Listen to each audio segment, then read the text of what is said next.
Hello guys, আসসালামু আলাইকুম। আমি আজকে অনেক দিন পর আমার বান্ধবীদের সাথে মিট করতে যাইতেছি। তো আগে থেকে প্ল্যান করছিলাম যখন আমি ঢাকা ছিলাম। তো অনেক দিন পর সবাই একসাথে হব, তাই ভাবছি একটা রেস্টুরেন্টে যাই আজকে আমরা দেখা করব সবাই মিলে। খুব আনন্দ লাগতেছিল কারণ ওদের সাথে আজকে প্রায় ৫-৬ মাস পরে দেখা হইতাছে। এই দিক দিয়ে জামাইও বলছিল যে রেডি হয়ে যাওয়ার আগে আমাকে একটু ফোন দিয়ে জানাইবা, তাই জামাইকে কল দিছি। আর সে তো কল ধরে বলতেছে যে তুমি এখনো যাও নাই গা, বিকাল হয়ে যাইতেছে।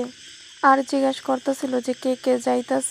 তো আমি বললাম যে আমি আর আমার বোনের মেয়েকে নিয়ে আমি সাথে করে যাইতেছি।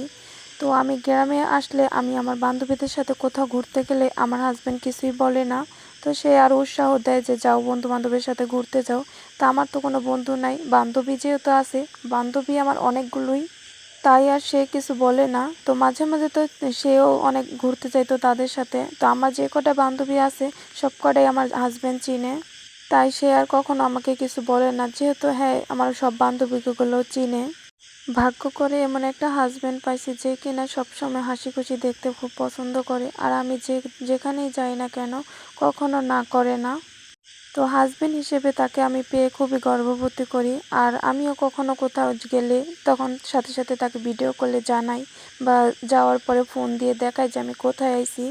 তো অটোর মধ্যে উঠে গেছি গা, তার সাথে কথা বলে তো রাইখা দিছি, যেহেতু আমার মোবাইলে এমবি ভরা ছিল না, তাই বলছি যে বাজারে যেয়ে আমি এমবি ভরে তোমাকে ফোন দিব। তাই আমি অটোতে উঠে গেছি গা। আমাদের সাধনা ব্রিজের উপরে আমি নামছি, তো ওখানে সবার আসার কথা ছিল, তাই আমি এখানে একটু ওয়েট করতেছিলাম ওদের জন্য। তো এই ব্রিজটা কিন্তু রং করা হয়নি, যার যেহেতু এখানে একটু সুন্দর লাগতেছিল না। যেইগুলো ব্রিজগুলো রং করা, সেই ব্রিজগুলির মধ্যে কিন্তু ভিডিও করলে কিন্তু অনেক সুন্দর লাগে। তো কথা বলতে বলতে একজন আমার বান্ধবী আইসা পড়ছে। তো সে আর আমি একটু হাঁটা ধরলাম, কারণ আমার বান্ধবী আরেকটা সামনে আসিল। তো এর জন্য আমি আর আমার আরেক বান্ধবী এখন হাঁটা চলে যাইতেছি ওই বান্ধবীর সাথে মিট করব। তো ওই আরেকটা বান্ধবী যে আরেকটু সামনে দাঁড়ায় ছিল, তো এর জন্য আমরা একটু হাইটে ওর সাথে মিট করলাম। আর পিছনে 3 বান্ধবী আসার কথা ছিল, তারা অনেকখানি দূরে, তো এর জন্য আমরা 3 বান্ধবী হাঁটা ধরলাম। যেহেতু অনেক দিন পর আমরা সব বান্ধবীরা একসাথে হমো, তো আমরা এখন 3 বান্ধবী একসাথে হইছি। তো অবশেষে আমরা সব বান্ধবীরা একসাথে হইলাম। আমরা তো রাস্তার মধ্যে ক্যাফে যাওয়ার আগেই দাঁড়াইছিলাম।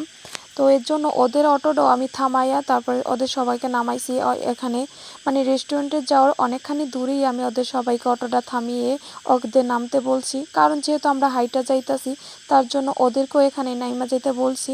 যেহেতু আমরা সবাই একসাথে হমো, তাই ভাবলাম যে একটুখানি দূরেই থাকুক।